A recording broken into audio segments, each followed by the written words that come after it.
The dinner table was a stage, and I was the only one who hadn't been given a cue. My stepmother laughed as she unloaded another bag of designer groceries for her son, while I sat with an envelope of cash and a list of utilities. "Rent's due," she said, smiling like it was a favor she was doing me. Her favorite child, blonde, soft, and bobbied, reached for a dessert while I counted bills to pay for the room I'd grown up in. The movers had already been told which boxes to tape up if I couldn't keep up, and a neighbor watched from the sidewalk, pity and curiosity mixed on her face. My name is Linnea Vale, and in that instant the house I thought I belonged in felt like someone else's stage. The title of this story is sharp in my mind.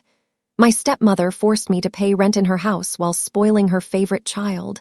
2 years later, everything changed in ways she never saw coming. The envelope slid across the kitchen table like a slap, landing precisely in front of my dinner plate. "Rent's due today," my stepmother said with a bright, cruel smile that didn't reach her eyes. "You're an adult now, Linnea. Adults contribute to the household." Her son Julian lounged on the leather couch behind her, sipping from a $9 smoothie she'd bought him that morning from the organic juice bar downtown. His feet were propped on the coffee table Dad had built with his own hands years ago. I looked down at the envelope, my hands trembling slightly as I opened it.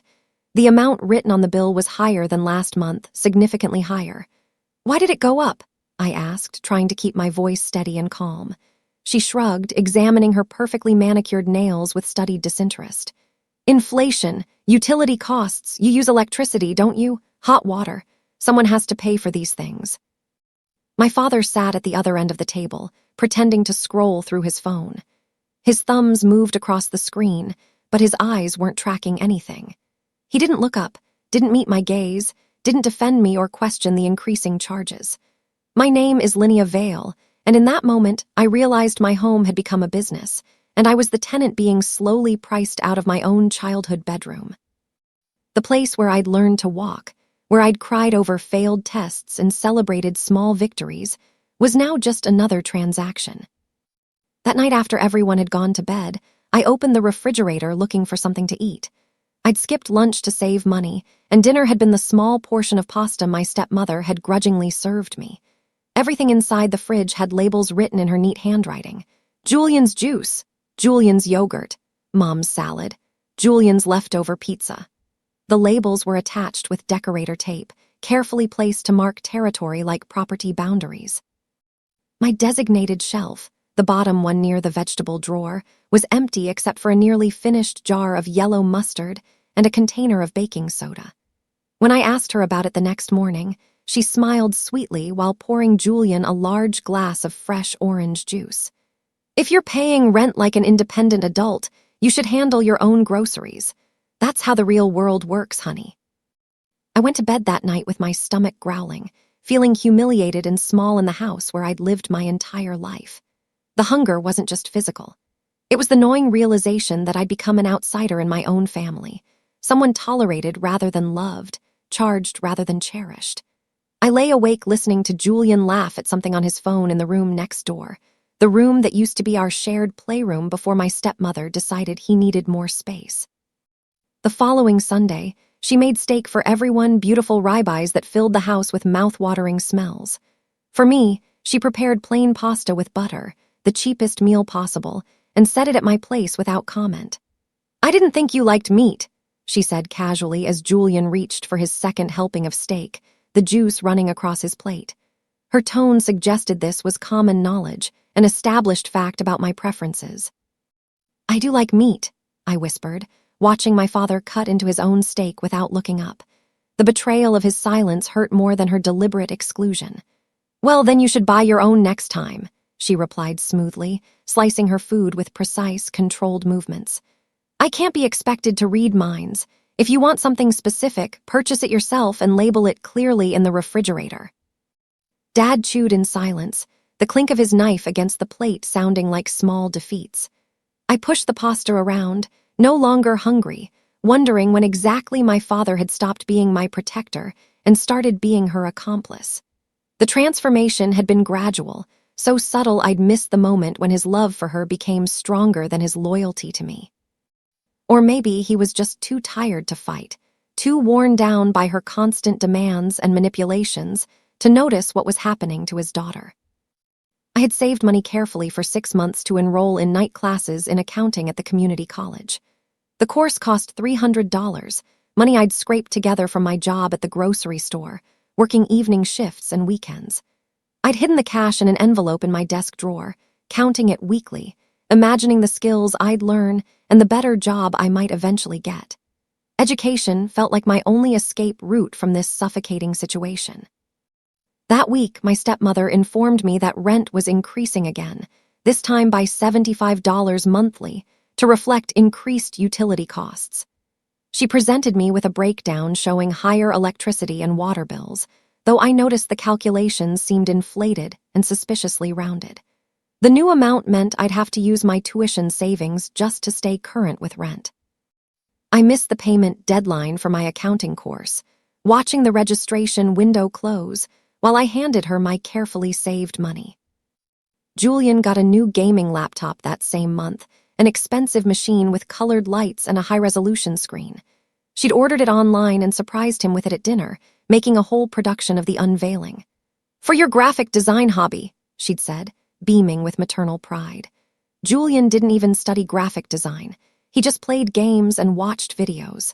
The laptop cost more than my entire semester would have. The contrast wasn't lost on me, but pointing it out would only make me seem jealous and petty, exactly how she wanted me to appear. On Julian's birthday, the house transformed into a celebration venue. She'd hung decorations from every doorway, hired a caterer to prepare his favorite foods, and invited 20 of his friends for an evening party. There was a professional DJ, a dessert table with 3 different cakes, and gifts piled high on the dining room table. She'd even rented a photo booth with props, creating an Instagram-worthy celebration that Julian's friends documented extensively on social media. On my birthday 3 months later, which fell on a Tuesday, she handed me a small envelope across the breakfast table. Inside was a receipt for the rent she claimed I still owed from 2 months prior, a charge I'd already paid, but for which she'd apparently lost my payment record. "Consider this motivation to keep better financial records," she said, sipping her coffee calmly. "Adults track their expenses and keep receipts." I stared at that receipt, at the amount highlighted in yellow marker, and felt something crack inside me. Not break entirely, but develop a fracture that would eventually split wide open. She called it motivation and teaching responsibility. I called it what it was, cruelty disguised as structure, punishment wrapped in the language of life lessons. My father, as usual, said nothing. He'd given me a birthday card with $20 inside, handed over quickly and quietly, as if embarrassed by the meager offering compared to Julian's extravagant celebration months earlier. Mrs. Callan, our elderly neighbor from next door, stopped me one afternoon as I carried groceries home from the bus stop. Rain soaked through my thin jacket, and the plastic bags cut into my palms. Julian's car, a late-model sedan my stepmother had cossined for, gleamed in our driveway, freshly washed despite the weather. "Is everything okay at home, dear?" Mrs. Callan asked quietly, her wrinkled face creased with concern. She'd known me since I was 5, had watched me grow up, remembered my real mother. I forced a smile, the same fake expression I'd perfected over months of pretending everything was fine. "Just family stuff," I said vaguely, shifting the heavy bags to hide how much my hands were shaking from the weight and cold. "You know how it is." She didn't look convinced, her eyes darting between me and Julian's pristine car, doing the math that any observant person could calculate. The contrast was stark and undeniable. The stepchild walking in the rain, the biological son protected and privileged. "If you ever need anything," Mrs. Callan said, touching my arm gently, "my door is always open." I thanked her and hurried inside before the tears I'd been holding back could spill over. Her kindness made everything harder somehow, made the injustice more acute by highlighting what real maternal concern looked like. Inside, I found Julian eating the sandwich I'd made for my own lunch, taken from my labeled shelf without asking. When I protested, my stepmother said I should be grateful he felt comfortable enough to share with family. The irony was apparently lost on her. 3 months into this rental arrangement, My stepmother demanded proof of my income for proper record-keeping purposes. She wanted my pay stubs, claiming she needed to verify I could actually afford the rent she was charging. I refused at first, arguing it was an invasion of privacy, that I'd never been late with a payment despite the constantly increasing amounts. Her face hardened, the pleasant mask slipping to reveal something colder underneath. "If you can't provide documentation, I'll have to tell your father you're not paying rent at all," she said smoothly. "That you're taking advantage of his kindness and living here for free while the rest of us contribute." The threat was clear: cooperate or be painted as a freeloader to my own father. Reluctantly, I showed her my pay stubs from the grocery store, having the triumphant gleam in her eyes as she examined them closely. "Well, I see you got a raise last month," she said, nodding the 15-cent hourly increase I'd earned after a year of perfect attendance. Her smile was predatory. "Maybe we should adjust your rent to reflect your improved financial situation. After all, it's only fair that you pay proportionally to your income." I went to bed that night shaking with rage I couldn't express, couldn't release, couldn't afford to show. Every small improvement in my situation became ammunition she could use against me. Every step forward met with an immediate demand for more. I confronted my father one night after my stepmother had gone to bed. I found him in his home office, pretending to review papers but mostly just staring at the wall. "Dad, do you know she's charging me rent to live here, in the house you owned before you even met her?" My voice cracked despite my efforts to stay calm. He sighed, the sound of a man who'd given up fighting battles he didn't have the energy to win. "It's her way of teaching you responsibility, Linnea," he said, not meeting my eyes. His voice was tired, defeated. "She thinks you need to learn how the real world works before you move out." I wanted to scream that the real world didn't involve biological children living free while stepchildren paid increasing amounts for shrinking spaces. "She's not teaching, Dad. She's punishing me for existing," I said desperately, hoping he'd finally see what was happening in his own home. He didn't argue, didn't defend her, but he didn't defend me either. He just reached for the television remote and turned up the volume, drowning out my words with the evening news. That moment taught me something important. Silence is a choice, neutrality is a position, and my father had chosen his side by refusing to choose mine. I left his office knowing I was truly alone in this house, that whatever salvation would come had to come from me. When I was late with rent one month by exactly 2 days because my paycheck had been delayed by a bank holiday, she taped a formal eviction notice to my bedroom door. The paper was printed on official-looking letterhead she'd apparently created specifically for this purpose, complete with legal language copied from actual eviction notices. "If you cannot meet your financial obligations, perhaps it's time to seek alternative living arrangements," it read in cold, formal language. Julian laughed from down the hall, his voice carrying through the thin walls. "Guess rent's due, roomie," he called out mockingly. His friends visiting for the weekend joined his laughter, and I heard them discussing my situation like it was entertainment, a reality show playing out for their amusement. I packed a suitcase that night, my hands shaking as I folded clothes and gathered essentials, but I had nowhere to go. My paycheck covered rent and basic groceries with almost nothing left over. Affordable apartments required first month, last month, and security deposit, amounts I couldn't possibly save while paying her ever-increasing charges. I unpacked the suitcase after midnight, defeated and trapped. The eviction notice stayed on my door for 3 days before she finally removed it, a reminder of my precarious position and her absolute power. Every time I entered my room, I saw where the tape had pulled off small pieces of paint, physical evidence of my humiliation. She never apologized for the threat or acknowledged it had been excessive. In her mind, apparently, terrorizing me was just another teaching moment. I started saving money in secret, hiding cash in places she'd never think to look. Every paycheck, I cashed a small portion before depositing the rest, keeping the bills in an old shoebox I'd tucked under a loose floorboard beneath my bed. It wasn't much, maybe $20 a week, but it accumulated slowly. $5 here, $10 there, the occasional 20 when I picked up an extra shift.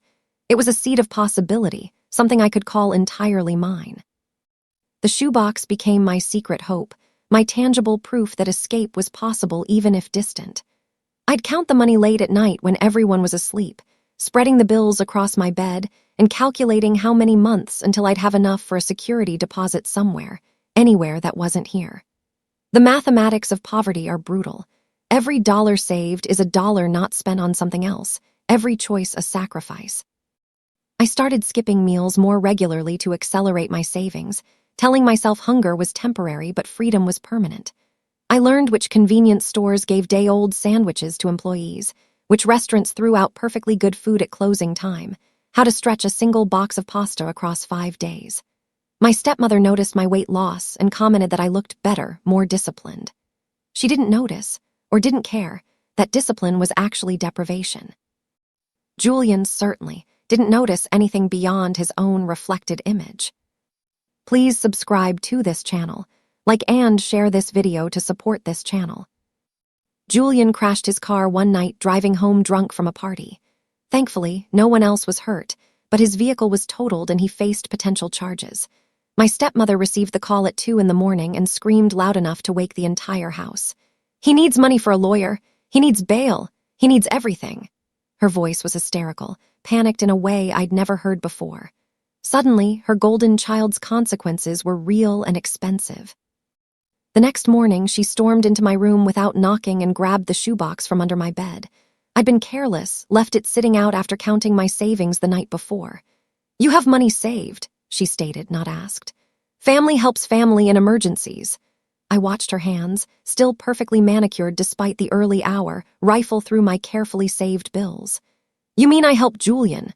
I said quietly, the last of my hope draining away. She took $600, every cent I'd managed to save over 4 months of careful deprivation. "I'll pay you back," she said, but we both knew she was lying. The money disappeared into Julian's legal fees and car repairs, funds he'd never repay and she'd never mention again. That theft, brazen and justified in the language of family obligation, taught me that as long as I lived under her roof, nothing I had was truly mine. Everything could be taken. Everything was subject to her interpretation of fairness, which always tilted in Julian's favor. I found Julian bragging to his friends a week later, all of them gathered in our living room playing video games and eating food my stepmother had prepared especially for them. "Mom totally bilayed me out again," he said, laughing about the accident like it was a funny story rather than a serious incident. "Got me a lawyer, paid for everything. She's the best." Not a single word about where that money had actually come from, not a mention of my savings that had funded his rescue. I stood in the doorway listening, invisible as always, and felt something fundamental shift inside me. Not just anger anymore, but a cold, clear determination. That night I opened my journal, a cheap notebook I kept hidden in my school backpack, and wrote words that became my North Star. 2 years. I'll be gone in 2 years, and she'll regret every word, every dollar, every humiliation. I underlined 2 years 3 times, making it a promise to myself. The timeline was specific and achievable. I did the math. If I could survive here for 2 years, finish my education somehow, build skills and savings elsewhere, I could launch myself into a different life. Not escape, which implied running away, but launching, which meant running towards something better. The distinction mattered to me, kept me focused on building rather than just fleeing. Every remaining day under her roof became a countdown, a step closer to freedom. When I finally moved out 18 months later, slightly ahead of my self-imposed deadline, I'd found a small shared apartment across town through a coworker. 3 bedrooms, 2 other roommates, both working professionals who needed someone reliable to cover the 3rd room's rent. It wasn't luxurious, but it was mine by right of payment to strangers who honored agreements. I packed my belongings in the same boxes I'd filled during that eviction threat, except this time I had somewhere to go. My stepmother laughed when I told her I was leaving, a dismissive sound that implied I was making a foolish mistake. "You'll be back when real rent hits you and you realize how good you had it here," she said confidently. "The real world is much more expensive than what I was charging you. You'll see." Her certainty that I'd fail, that I'd come crawling back begging for my old room, was almost amusing. She genuinely believed her version of reality. I smiled, a real smile for the first time in months. "Not likely," I said quietly, loading the last box into my borrowed car. She waved me off like I was a disappointing employee leaving a job, a minor inconvenience rather than her husband's daughter departing the family home. My father hugged me briefly, slipping $100 bill into my pocket and whispering an apology too little and too late. Julian didn't even come downstairs to say goodbye. As I drove away, I watched the house shrink in my rearview mirror, and I felt lighter than I had in years. I enrolled in accounting classes again at the community college, using student loans and a small scholarship I'd applied for months earlier. The real lessons I learned weren't just about numbers and balance sheets, though those were valuable. I learned about budgets and how to live within them, about taxes and how the system worked, about investments and building wealth slowly and deliberately. Every concept my professors taught, I absorbed completely, seeing applications everywhere. I worked 2 jobs to stay afloat, my grocery store position during the day and a bookkeeping side job for a local restaurant 3 evenings a week. I slept 4 hours a night, survived on coffee and determination, attended every class and completed every assignment. My grades were perfect. Not because I was naturally brilliant, but because I was desperate. Education was my weapon, knowledge my armor, certification my ticket to something better. Every penny I made, I tracked meticulously in spreadsheets I created myself, applying classroom lessons to my own life. Every expense was categorized, every receipt saved, every transaction recorded. I became obsessive about financial documentation, partly from necessity and partly from spite. Every rule my stepmother had tried to impose, every humiliation she'd justified as teaching me responsibility, I turned into actual useful skills. She'd meant to break me. Instead, she'd inadvertently trained me to be financially literate and ruthlessly organized. My supervisor at the grocery store, a man named Frederick who'd worked retail for 30 years, noticed my precision with numbers and inventory management. I'd been reorganizing the accounting for our department, catching errors and streamlining processes in my spare time between stocking shelves. "You ever think about starting your own firm?" he asked casually one afternoon while reviewing my work. "You have a gift for this, better than most professionals I've seen." The idea hit me like sunlight breaking through clouds, illuminating possibilities I hadn't considered. My own firm, my own business, not working for someone else forever, but building something that belonged entirely to me, that no one could take away or charge me rent for inhabiting. That night, I researched what it would take: licenses, certifications, insurance, clients. The barriers were significant but not insurmountable, and I'd never been afraid of hard work. I registered a business name with the state that week, spending $75 I couldn't really afford, but viewing it as investment rather than expense. Vale Financial Services. The name was deliberate. Vale, my last name, the identity she'd tried so hard to diminish. I ordered business cards from a discount printer, printed marketing materials on my roommate's printer, created a simple website using free templates.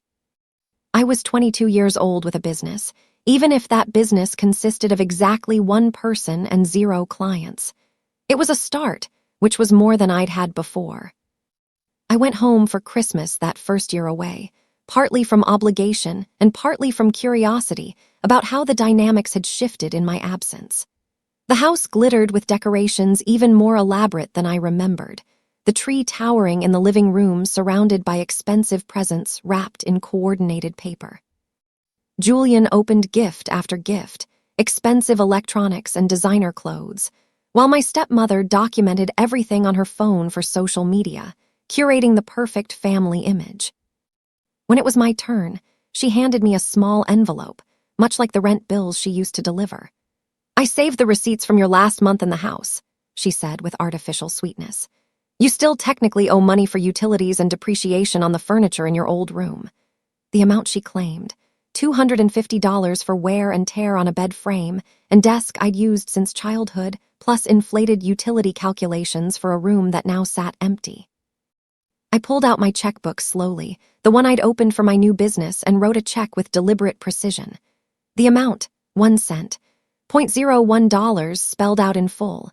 "Keep the change," I said, handing it to her with a smile. The shock on her face, the way her mouth opened and closed without sound, was worth every humiliation I'd endured. I walked out before she could respond, hearing Julian's confused questions behind me. My father followed me to my car, apologizing again, but I was done accepting apologies without changes. I drove away and didn't look back. My business grew faster than I'd imagined possible, built on reputation and referrals in a small community that valued quality work. Freelancers needed tax help, small stores needed bookkeeping, even real estate agents hired me to manage their financial paperwork and quarterly filings. Word spread that I was thorough, reliable, and affordable, the kind of professional who returned calls promptly and explained complex concepts in simple language. Within 6 months, I had 15 regular clients. Within a year, 30. I rented a small office space, just one room in a converted house that had been divided into professional suites, but it was mine.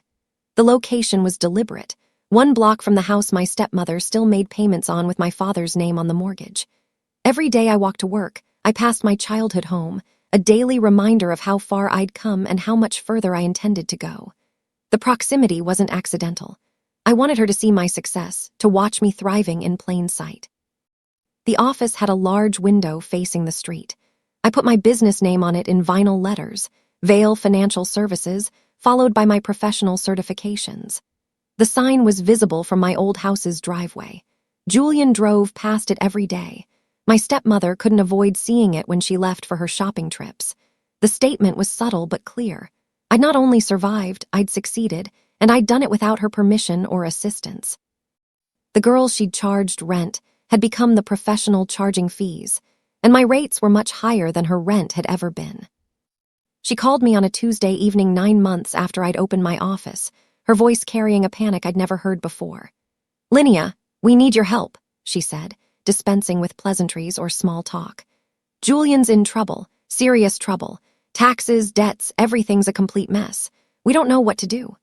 Her desperation was palpable even through the phone, the invincible woman who'd once held all the power now begging for assistance from the daughter she'd tried to price out of existence. I almost hung up, my finger hovering over the red button that would disconnect us. Every instinct screamed at me to refuse, to let them suffer the consequences of Julian's carelessness and her enabling. But something in her voice stopped me, maybe curiosity about just how badly they'd mismanaged things, maybe the professional instinct to solve problems, maybe just the chance to see inside their financial disaster. "Send me all the documents," I said finally. "Tax returns, bank statements, credit card bills, everything. I'll review it and let you know." The files arrived by email within an hour, dozens of PDFs that told a story of spectacular mismanagement. Julian had been filing taxes incorrectly for 3 years, mixing personal and business expenses without documentation, claiming deductions he wasn't entitled to. My stepmother had been helping him, providing money from accounts she shared with my father, creating a paper trail that looked questionable at best and fraudulent at worst. The IRS had started asking questions, and they had no good answers. When I reviewed the complete financial picture they'd sent, my stomach dropped. This wasn't just carelessness or ignorance. My stepmother had been systematically funneling money through my father's accounts for years to pay for Julian's expenses: cars, tuition at expensive private schools, luxury purchases, travel, entertainment. She disguised these transactions as business expenses, home improvements, and charitable donations. If the IRS conducted a thorough audit, the consequences would be severe. My father's accounts showed thousands of dollars in questionable withdrawals, all authorized by my stepmother who had power of attorney. She'd been using his money and his credit to create a lifestyle for Julian that their actual income couldn't support, building a house of cards that was now collapsing. The paper trail was damning, showing clear patterns of misuse and misrepresentation. I realized I was quite possibly the only person with the knowledge and skills to untangle this mess before it destroyed them completely. The irony wasn't lost on me. The woman who'd charged me rent for my childhood bedroom now needed my professional expertise to save her from financial ruin.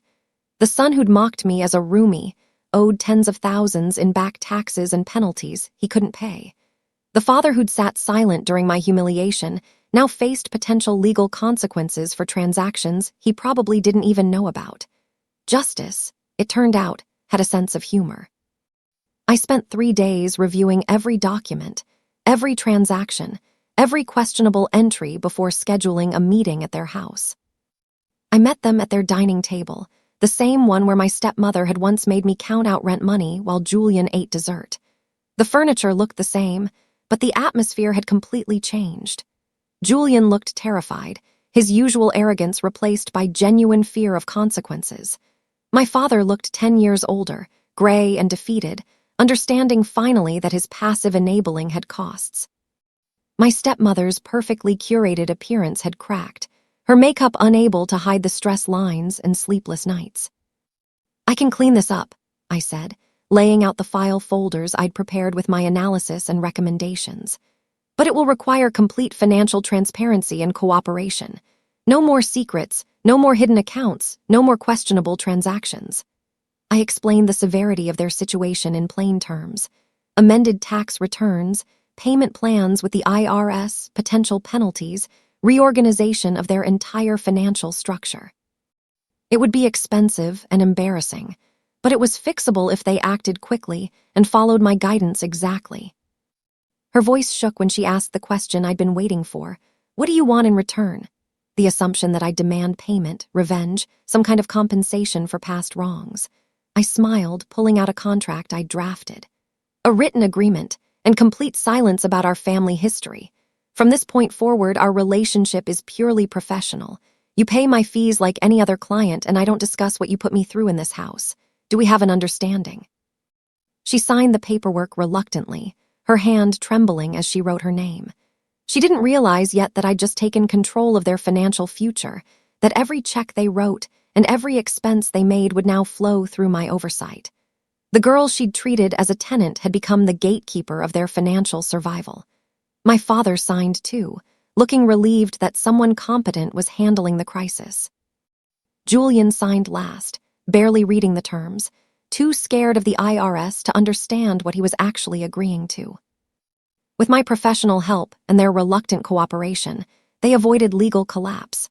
I spent 3 months reconstructing their financial records, filing amended returns, negotiating payment plans, and creating systems to prevent future disasters. The work was tedious and time-consuming, but I documented everything meticulously, building a complete picture of their financial life that had previously existed only in scattered pieces. Every transaction now required my approval. Every expense needed justification and documentation. A contract they'd signed gave me power of attorney over the specific accounts in question, a legal necessity for dealing with the IRS on their behalf. They hadn't fully understood the implications when they signed, hadn't realized they were giving me control over financial decisions that affected their daily lives. My stepmother signed the paperwork without reading the fine print, too panicked to notice that she'd surrendered the authority she'd once wielded so absolutely. The reversal was complete and binding. Every week, I received detailed reports of their spending, which I reviewed and categorized. Excessive purchases required explanation. Julian's requests for money went through me now, subject to my approval based on legitimate need rather than parental indulgence.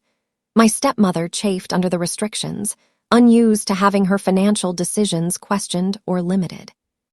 But the alternative was IRS prosecution and potential jail time. So she complied, seething with resentment but powerless to change the situation she'd created through years of mismanagement. When my father finally reviewed the complete audit I'd prepared, his expression changed as he understood for the first time the full scope of what had been happening. He looked at me differently after that, like he was seeing me clearly for the first time in years, recognizing the capable professional his daughter had become despite, or perhaps because of the obstacles placed in her path. "I'm sorry," he said quietly, the words inadequate but sincere. "I should have protected you. I should have seen what was happening." I nodded, accepting the apology without absolving him. "Yes, you should have," I said simply.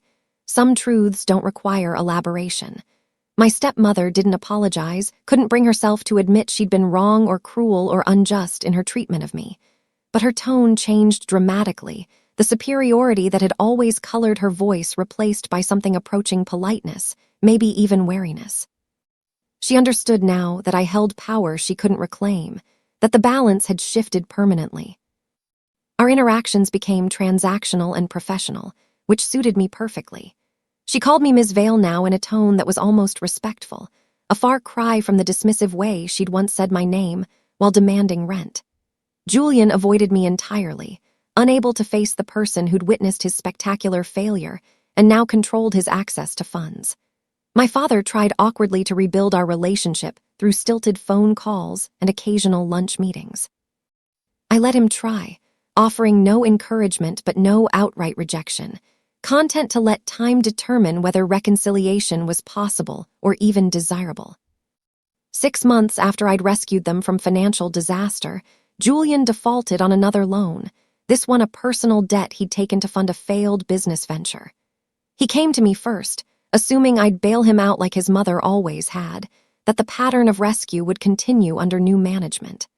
I reviewed his request, examined the loan terms, and calculated his ability to repay. Then I said no, explaining calmly and professionally why this debt wasn't my responsibility or concern. He went to our father next, pleading and making promises about changing his behavior, about learning from mistakes, about deserving another chance. My father, to his credit, refused this time. "Linnea warned us about enabling you," he said flatly, his voice carrying through the house during a visit I was making for a required document review. "She said every time we rescue you, we prevent you from learning. I should have listened years ago." The statement was simple, but represented a fundamental shift in family dynamics. My stepmother's carefully constructed empire of favoritism cracked right there at the dining table, the same table where she'd once made me count rent money. Her golden child faced real consequences for the first time, and there was no one left willing to sacrifice to save him. Julian eventually worked out a payment plan with his creditor, got a real job, and started the slow process of becoming a functional adult. It wasn't my concern anymore. I'd done my professional duty, and nothing more. Maintaining the boundaries that kept me safe from their dysfunction. When the mortgage on the house came up for renewal 8 months later, my stepmother called me for advice. The interest rates had changed, and the bank was requiring updated financial documentation and proof of income. She didn't understand the paperwork, couldn't navigate the application process, and needed professional help she could trust. "Can you handle this through your firm?" she asked, the question carrying layers of irony neither of us acknowledged aloud. I processed the refinance paperwork, negotiating better terms than they would have gotten on their own, saving them thousands of dollars over the life of the loan. My professional reputation with local banks carried weight, and my thorough documentation made the approval process smooth. When it was done and the new mortgage was signed, she asked softly, almost tentatively, "How much do I owe you for this service?" Her voice carried an awareness that she was now the one in debt, waiting to hear the price. I smiled, thinking about all those rent envelopes she'd slid across the table, all those increased charges and added fees, all those humiliations wrapped in lectures about responsibility. "Consider it paid in full," I said calmly, "with interest." She understood the message immediately, her face going pale as she calculated not just the financial debt, but the karmic one. The woman who'd once charged me to exist in my childhood home now owed me for the roof over her head. She nodded slowly, unable to meet my eyes, and wrote a check for my standard professional fee without argument or negotiation. 2 years after walking out of that house with a single box of belongings and a heart full of determination, I bought my own home. It was smaller than my father's house, a modest 3-bedroom cottage on the outskirts of town, but it was filled with sunlight and quiet. The mortgage was mine alone, every payment a choice rather than a demand, every room a space I'd claimed through my own work. No one could charge me rent here, no one could threaten eviction, no one could make me feel like a guest in my own life. As I unpacked boxes in my new living room, I found the old rent envelope she'd once handed me, the one from my birthday with the receipt for money I'd supposedly owed. I'd kept it all this time, carrying it through moves and struggles as a reminder of where I'd started. I pinned it above my desk in my home office, right next to my business license and professional certifications, a trophy more valuable than any material possession. The envelope represented everything I'd overcome and everything I'd become. The girl who'd counted bills at a dinner table had grown into the woman who now managed 6-figure accounts. The tenant who'd been priced out of her childhood home now owned property in her own name. The daughter dismissed as incompetent had become the professional her family depended on for financial survival. The transformation was complete, and it had happened through patience, education, and the stubborn refusal to accept the limitations others tried to impose. My stepmother called occasionally now, always for professional advice, never for personal connection. Julian had learned to manage his own finances with fear of consequences as his teacher. My father and I had developed a cautious, cordial relationship built on weekly phone calls and monthly lunches where we talked carefully around the past. They were still family, technically, but the definition had changed. Family was no longer people who hurt you because they could, but people who earned the title through consistent behavior. Some evenings, I sat on my back porch with a glass of wine, watching the sunset paint the sky in shades of orange and purple. I thought about that dinner table, about the envelope sliding across the wood, about the moment I realized I'd have to save myself because no one else would. The memory didn't hurt anymore. Instead, it felt like evidence of my own strength, proof that I could survive what was meant to break me and emerge not broken, but refined. The woman who'd forced me to pay rent while spoiling her favorite child had to pay me to survive her own bad decisions. That was my revenge, but it didn't feel like revenge. It felt like justice, the natural consequence of actions and choices playing out over time. I didn't destroy her or humiliate her publicly. I simply became successful enough that her survival required my help, competent enough that her problems needed my solutions, valuable enough that she had to acknowledge my worth in the language she understood best. Money. 2 years had passed since I'd promised myself I'd be gone and she'd regret what she'd done. I was gone, established in a life she couldn't touch or tax or diminish. And while I wasn't sure she felt regret exactly, she certainly felt consequences. She treated me as disposable, easily replaced, a burden rather than a daughter. Now she knew the cost of that treatment, measured in the very currency she'd always valued: financial dependency, professional expertise, and the power dynamics of who needs whom. I never gloated, never threw her past actions in her face, never demanded apologies or acknowledgement. I simply lived well, worked hard, and built something she couldn't diminish or control. The best revenge, I'd learned, wasn't elaborate schemes or public humiliation. It was becoming so undeniably successful that the person who tried to limit you had no choice but to recognize your value, even if they'd never admit they'd been wrong to doubt you. The rent envelope stayed pinned above my desk, a reminder of where I'd started and how far I'd traveled. Sometimes clients asked about it during virtual meetings, noticing the odd decoration in my professional office space. I'd smile and say it was motivation, a personal reminder about why I'd chosen this career. They didn't need to know the full story. The story was mine, earned through struggle and patience, and the kind of quiet determination that doesn't announce itself, but simply persists until victory becomes inevitable. My childhood bedroom in their house remained empty, a shrine to the daughter who'd been priced out of her own family. My stepmother occasionally mentioned finding a new use for the space, but never followed through. Maybe she kept it as her own reminder, her own evidence of choices made and prices paid. Or maybe she just couldn't face the symbolism of erasing the last physical trace of what she'd done. Either way, the empty room stood as testament to absence, to the daughter who'd left and never needed to return. I built a life of sunlight and dignity, of professional respect and financial security, of friendships chosen rather than inherited. I helped clients navigate complex financial situations, teaching them the literacy that had saved me. I donated time to programs, helping young adults learn budgeting and planning, passing forward the skills that had transformed my circumstances. I sponsored scholarships for students studying accounting, remembering how close I'd come to missing that education myself. The house I bought wasn't just shelter. It was proof. Proof that the girl who'd paid rent in her childhood bedroom could own property in her own name. Proof that the daughter dismissed as incompetent could build a successful business. Proof that the stepdaughter treated as lesser could become essential. Proof that survival isn't just about enduring, but about transforming, taking what was meant to diminish you and using it as fuel to build something undeniable. 2 years after that envelope slid across the table, I'd become the person my stepmother never imagined I could be. And she'd become the person who needed me, a reversal so complete and satisfying that I didn't need to say a word about it. The facts spoke for themselves, written in contracts and checks, in professional success and personal dignity, in in the quiet triumph of a life well built from the rubble of a childhood poorly treated. That was my revenge, steady, earned, and perfectly fair. Not destruction, but elevation. Not cruelty, but competence.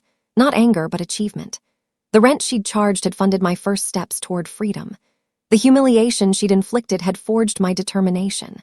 The favoritism she'd displayed had taught me to value myself when no one else would. Every terrible thing she'd done had become, inadvertently, a lesson I'd mastered and used to build something she could never take away. I stood in my own home, looking at that framed rent envelope, and felt nothing but gratitude for the person I'd become. Not despite the hardship, but because of it. Not in spite of her cruelty, but informed by it. She'd meant to break me to teach me my place, to ensure I understood I was lesser. Instead, she'd created her own professional consultant, the one person with both the skills to save her and the memory to make sure she paid fair market rate for the service. That was justice. That was balance. That was the ending I'd written for myself 2 years earlier in a journal entry made from rage and hunger and determination. I'd kept my promise. I'd left. I'd built something better. And she'd learned, finally, what I was actually worth.